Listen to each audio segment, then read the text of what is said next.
Hello विद्यार्थियों, मैं सदानंद पासवान इस ऑनलाइन क्लास में आप सभी लोगों का बहुत बहुत स्वागत और अभिनंदन करता हूं। आज का जो हम एक नई सीरीज शुरू करने वाले हैं, जिसे वे विद्यार्थी जो कक्षा 9 में हैं, 10 में हैं और वे विद्यार्थी भी जो किसी कंपटीशन की तैयारी कर रहे हैं, उनके अपनी तैयारी में जो है इस वीडियो से बहुत ही मदद मिलेगी। अगर आप पिछली परीक्षाओं को देखे होंगे, कॉम्पिटिटिव एग्जाम्स को आपने ध्यान से देखा होगा, तो 10 से 12 क्वेश्चंस आपके जो है भूगोल से आ जाते हैं, जिसमें सबसे महत्वपूर्ण है भारत का भूगोल।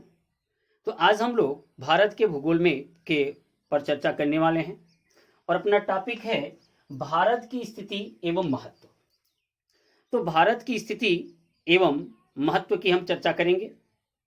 तो भारत की स्थिति और महत्व की बात करें तो हम भारत की स्थिति और महत्व के लिए दो भागों में बांट सकते हैं, यानी इसको हम डिवाइडेशन दो तरह से कर सकते हैं।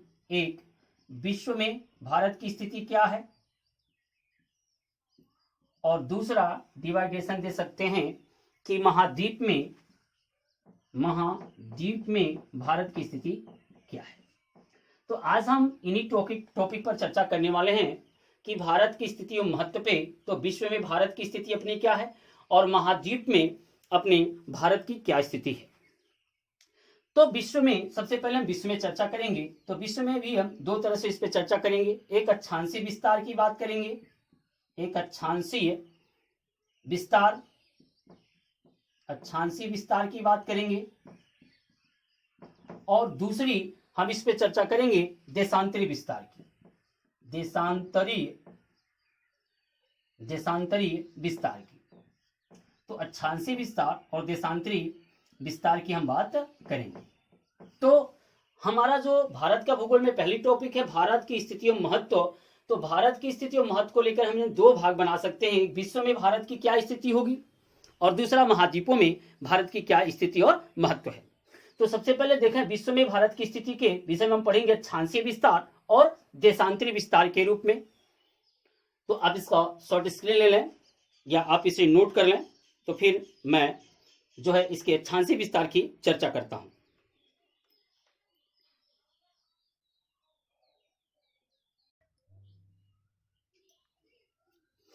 तो अक्षांशीय विस्तार की बात अब हम करेंगे। तो सबसे पहले देखेंगे कि पृथ्वी की एक प्रतिरूप होती है जिसे हम लोग ग्लोब कहते हैं। आप जानते होंगे कि पृथ्वी की एक प्रतिरूप का मतलब पृथ्वी की आकृति की एक ऐसी आकृति जो पृथ्वी से मेल खाती हो, हम ऐसी आकृति को ग्लोब कहते हैं। और अगर ग्लोब की बात करें तो मान लीजिए अपनी पृथ्वी है, ये ग्लोब है। तो इस ग्लोब के बीचों बीच यदि मैं एक इस तरह की काल्पनिक रेखा खींचूं, यानी इस ग्लोब के बीचों बीच मैं इस तरह की एक काल्पनिक रेखा खींचूं, तो इसे हम लोग जीरो अक्षांश रेखा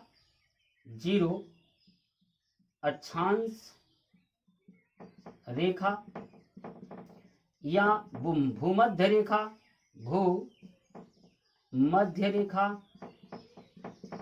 जीरो अक्षांश रेखा, भूमध्य रेखा कहते हैं।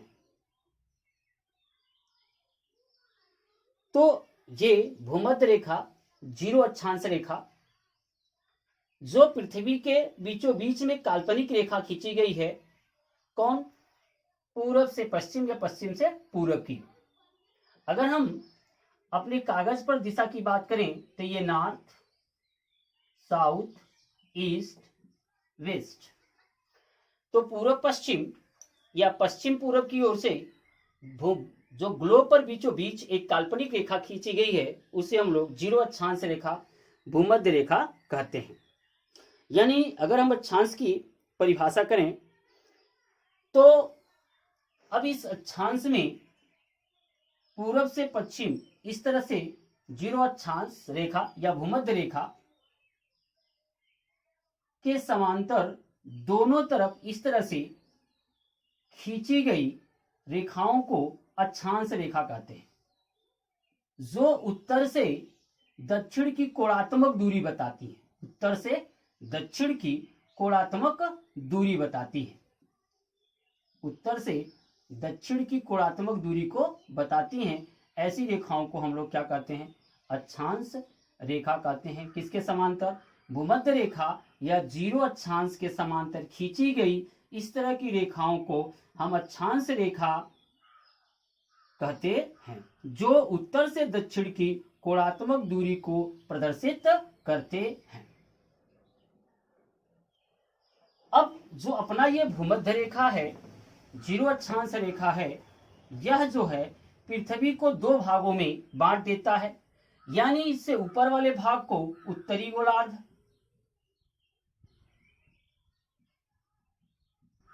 और भूमध्य रेखा से नीचे वाले भाग को हम लोग दक्षिणी गोलार्ध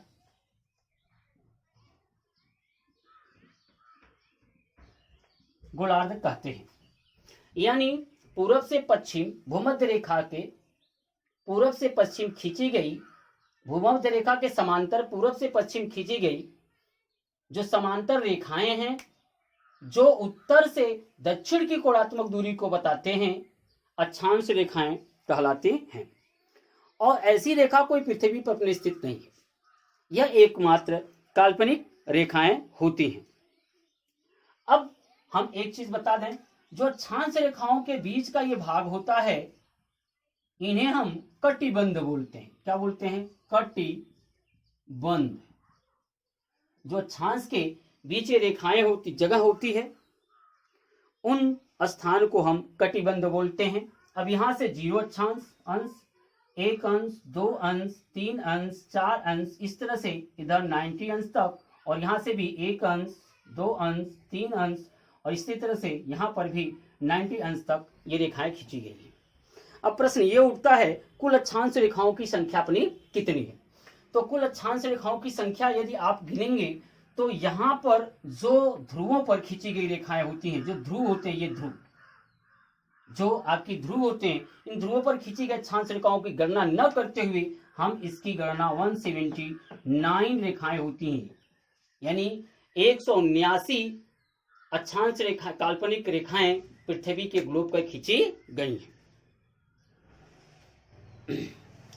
एक अक्षांश रेखा को पार करने में यदि आप एक अंश अक्षांश रेखा यदि आप पार करते हैं तो लगभग 111 किलोमीटर की दूरी आप तय कर लेते हैं। तो इसका महत्व जो है दूरी ज्ञात करने में बहुत ही भरपूर होती है। और हमने परिभाषित कर दिया कि अक्षांश रेखाएं आप किसे कहेंगे, यानी भूमध्य रेखा के समांतर खींची गई काल्पनिक रेखाएं जो भूमध्य रेखा से उत्तर एवं दक्षिण की कोणात्मक दूरी को प्रदर्शित करती हैं, ऐसी रेखाओं को अक्षांश रेखा कहते हैं। कुल अक्षांश रेखाएं 179 और एक अंश अक्षांश पार करने में लगभग 111 किलोमीटर की दूरी हम लोग तय कर लेते हैं। तो इस तरह से आपको यह समझ में आ गया होगा कि अक्षांश रेखाएं क्या हैं। अब कुछ अक्षांश रेखाओं पर और भी चर्चाएं हैं। हम इस अक्षांश रेखा को, जो ये जीरो अक्षांश रेखा है या भूमध्य रेखा है, या इसी को हम लोग जो है विषुवत रेखा भी बोलते हैं, यानी एक नाम और इसका है, इसको विषुवत रेखा भी इसको कहते हैं। इसके तीन नाम हो गए, कौन कौन से? जीरो अक्षांश, भूमध्य रेखा या विषुवत रेखा भी कहते हैं। अब कुछ चीजें इस पे ध्यान देने योग्य है कि यदि हम भूमध्य रेखा से ध्रुवों की ओर बढ़ते हैं, यदि इस साइड में जाते हैं या यहां से इस साइड में ध्रुवों की ओर बढ़ते हैं, तो हमें क्या स्थिति होती है? सबसे पहली स्थिति होती है कि तापमान, जो तापमान है, इस तापमान में कमी होती है। क्या होगी? तापमान में कमी होगी। यानी यदि हम भूमध्य रेखा से ध्रुवों की ओर बढ़ेंगे तो तापमान में कमी होती है। क्यों? ध्रुवों पर 6 महीने का दिन और 6 महीने की रात होती है, और अपनी भूमध्य रेखा पर 12 घंटे का दिन और 12 घंटे का रात होता है। तो इस तरह से यदि हम ध्रुवों की ओर बढ़ेंगे, यानी भूमध्य रेखा से ध्रुवों की ओर के जाएंगे, तो पहला परिवर्तन होगा तापमान में कमी होगी। दूसरा, दिन रात में अंतर होगा, दिन और रात में अंतर होगा। अंतर क्या होगा? दिन व रात की अवधि में, दिन और रात की अवधि में वृद्धि होगी। दिन और रात की अवधि में क्या होगी? वृद्धि होगी। यदि हम भूमध्य रेखा से ध्रुवों की ओर बढ़ते हैं तो तापमान में कमी मिलेगी। दूसरी, दिन और रात की अवधि जो होगी वो बढ़ेगी, या तो दिन की अवधि बढ़ेगी या तो रात की अवधि बढ़ेगी, जिस स्थिति में पृथ्वी होगी। अगला स्थिति क्या होगी कि तीसरी मेन चीज, जैव विविधता कम होगी। जो जैव विविधता है वो कम होगी, यानी जीवन की कमी पाई जाएगी, जीव जंतुओं की कमी होती जाएगी। क्यों? क्योंकि ध्रुवों पर 6 महीने का दिन 6 महीने की रात होने की वजह से एक तो यहाँ का टेम्परेचर बहुत कम हो जाता है, जहां पर जीवन यापन कर पाना या जीवों का पनप पाना संभव नहीं है, या तो इसका टेम्परेचर इतना बढ़ जाता है कि यहां पर उस गर्मी में भी जीवन संभव नहीं है। तो इस तरह से हमारी जो अक्षांशीय विस्तार था और अक्षांश रेखाएं थी, पहले अक्षांश रेखाओं का हमने परिचय लिया कि अक्षांश रेखा क्या है। अक्षांश रेखा भूमध्य रेखा के समांतर खींची जाने वाली काल्पनिक रेखाएं जो उत्तर से दक्षिण की कोणात्मक दूरी को बताती हैं, उन्हें हम अक्षांश रेखा कहते हैं। और इस अक्षांश रेखा की कुल संख्या लगभग 179 होती है, क्योंकि यहां पर ध्रुवों पर खींची गई रेखा को नहीं हम लोग जोड़ते हैं। और एक अंश अक्षांश पार करने में लगभग 111 किलोमीटर की दूरी हमारा तय होती है। तो ये था आपका अक्षांशीय विस्तार या अक्षांश के विषय में चर्चा। अब दूसरी चर्चा है देशांतर के विषय में, और फिर हम देखेंगे कि अक्षांश और देशांतर को दोनों की स्थिति में मिलाकर के भारत हमारा ग्लोब पर या विश्व में किस स्थान, यानी कितने अक्षांश से कितने अक्षांश या कितने देशांतर से कितने देशांतर के बीच में स्थित है। तो आइए थोड़ा सा हम लोग देशांतरी विस्तार भी देख लेते हैं।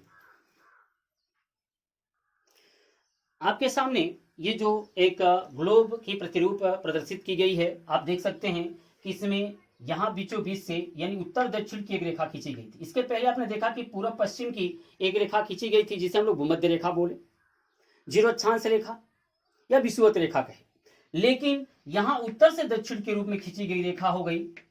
इस रेखा को हम लोग जो है देशांतर रेखा कहते हैं। और ये देशांतर रेखा, जीरो अंश देशांतर रेखा जो है, जिसे हम लोग ग्रीनविच रेखा कहते हैं, जो लंदन से होकर गुजरती है। अब ये क्या करती है? ये पृथ्वी को दो भागों में, इस तरफ के भाग को पूर्वी गोलार्ध और इस तरफ भाग को पश्चिमी गोलार्ध,